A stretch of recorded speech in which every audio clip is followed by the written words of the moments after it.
All right, so my presentation is mainly about feeders, but you can look at this as a tool for anything. If you got a garden or anywhere that bears want to get into, we found that electric fence works really well. And I'm Austin, I'm the Brewster County Biologist for Parks and Wildlife.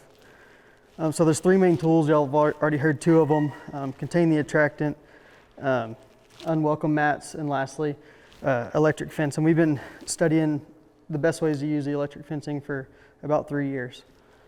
And so with deer feeders, bears are obviously very attracted to deer feeders because it's a high protein, high calorie food source, as well as garbage cans. And we all know about the bear in Terlingua. So a few things we've learned, the ground out here is dry, so using a regular ground rod doesn't work very well. So we found out that if you use these cattle panels, wire panels, to make a mat under the feeder or around the feeder to connect the ground to complete the circuit, it works really well. And be creative. There's obviously, this is not your typical deer feeder, but we still made it work and electrified it to keep the bears out. So for these tripod or Spincast deer feeders, the entire feeder is electrified, so everything above the ground is hot. So this must be lifted up off the ground or insulated some way. So we use rubber stall mats to get it off the ground. And it was a little harder to see. You can kind of see the stall mats going around the bottom, just all points of contact keeping that feeder off the ground. And I've got videos later showing these working. And this is a more typical stand and fill type Spincast, and you can see the rubber mat under it there and the wire panel. So next, this is what we found to use for protein type feeders or anything that the deer touches so they don't get shocked as well. And this could also be used for, anything you have, dumpsters, gardens. I don't know if any of you are gardening out here, but this is a cattle panel wrapped around the deer feeder with one hot wire running around the top. The cattle panel is grounded, and so whenever they step on they put their paw on the top and grab it, it grounds and shocks them at the same time. And we use about a 2-inch offset coming on the inside of the pin, so whenever they touch the wire, it doesn't just go straight onto the panel and shock them. There's a little bit of a gap there. There's one we did around a guy's bird feeder. He already had this pin kind of set up, so we just wrapped a few hot wires around, and that feeder went from getting flipped every night to the bear got shocked once and never came back. And lastly, this is a kind of an all hot method, so it's just a square pin made of 7 hot wires with a wire panel apron. And the number of wires wasn't very critical, but they're about 6 inches apart, so a bear couldn't stick his face through the wires without getting his nose or a soft tissue area to get shocked. Because if he stuck his head through, it could just get on the thick fur and not shock him very well. For the cost comparison, when you look at how much it costs for each of these, we based it on the 32 by 32 foot pin for the ones with the pin. And when you look at it compared to the cost of the feeder, it's about the same. So if the bear's tearing up the feeder, it's going to cost about that much to replace it anyway. And it's about $300 to fill one of those protein feeders. So you're saving almost that much if you keep him out of it 2 times.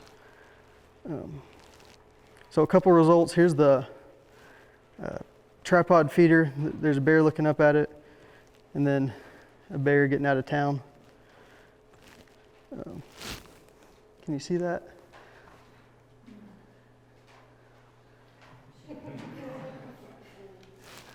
So those, we found that design works very well. And it only takes 1 or 2 times getting shocked and they don't come back. This is the all hot design. And another one, this is still that same all hot. And one more of those. So they're all running on a 12-volt deer feeder battery. All the ones we've tried multiple different models. We kind of started at the hottest you could buy, and we've been scaling it down to see what the minimum is, and we haven't found a minimum yet. I think we're going to start trying the cheapest one from Tractor Supply. I think it's about $130. And they're really rated in joules. Yeah. And those are like 0.15 to 0.2 output joules. Right. But the voltage, after being transformed and everything, is like several thousand volts. Right. And here's that last one. So with the cattle panel with the one hot wire on top. You can see the bear put his paw on top.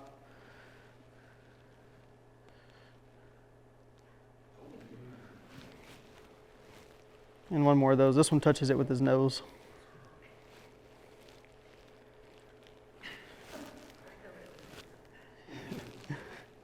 All right. So lastly, talk about dumpsters a little bit. There was a pretty big problem. There still is a pretty big problem over in Terlingua Ranch. And ultimately, getting the bear-proof dumpster there in the middle is the best permanent option. And the dumpster companies they seem to be putting forth an effort to get them out here. But to get us by, to buy some time, we tried the same electrifying method for these. So you can see that ground apron going around. And all of these are hooked up to that same electric charger. And here's the bear trying to get into that dumpster. So that bear was dumping those dumpsters every night for, I think it was about 2 weeks. And when we set that up, he got shocked once. He came back about 3 days later and got about 6 or 7 feet away and sniffed it and then left, and then he never came back. And that's it. I'll take any questions if anybody has any. Just a quick question on powering that. You're using a 12-volt battery. I'm guessing that you probably get it hooked up to a solar panel. Those come with a solar panel. Perfect. Yeah, so it's just one unit about that big you buy. I think I've got a picture of it. And we've been using those because a lot of the deer feeders are remote, but if you have access to a 110, if it's something near your house, those are much less expensive. Yeah. And you can provide a bigger zap for less money if it's something that you can get plugged into a 110. Yeah. They're a whole lot cheaper. I think they're like $40. Ones that you can plug into a 110. Oh, you are? Yeah, that's the one that's the biggest one that we've used from Tractor Supply. But if it's a small area, those small ones have been working well too. Great. Although that brand, we've had a few problems with that brand. Yeah. We've been using the American Farm Works also. Yep. They carry, and not promote one brand or the other, but we've had two of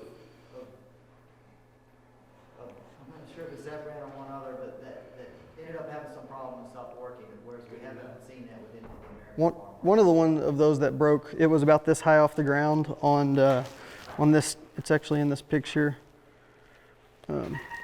That one's torn off.